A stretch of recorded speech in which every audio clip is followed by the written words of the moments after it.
Simpleng pagdidrill, sablay pa. Baguhan ka lang at gusto mong ma-improve ang basic skills mo para makapag-umpisa ka ng DIY project. Ngayon ay ipapakita ko sa video ito kung paano mo magagawa ng mas maayos ang iyong pagbubutas. Napakasimple at napakamura lang ng tools na ito. Center punch. Center punch ang tawag dito. Napakamura nito.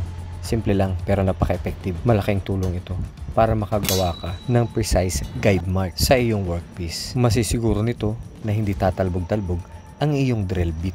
Kaya naman ang iyong mapapala ay accurate result every time na magbubutas ka. Napakasimple nga lang nitong gamitin. Itatapat mo lang ang dulo ng center punch sa marka na gusto mong butasan. Tapos ay didiin mo lang ito. May mararamdaman kang parang maghahammer sa loob. Tapos yun mag-iiwan na siya ng dent. Ito na ngayon ang magsisilbing guide ng iyong drill bit. Ito ngayon ang magsisilbing reference point para ma-ensure na ang ating mga drill na magstays on the target during the drilling process. Ngayong meron na tayong guide mark ay pwede ka nang mag-drill with confidence. Masisiguro nating nakasentro, malinis at precise ang butas na magagawa mo. Mas magmumukha ng professional ang dumali ng iyong project. O siya, bumili ka na nito. Mura lang, wala pang 100.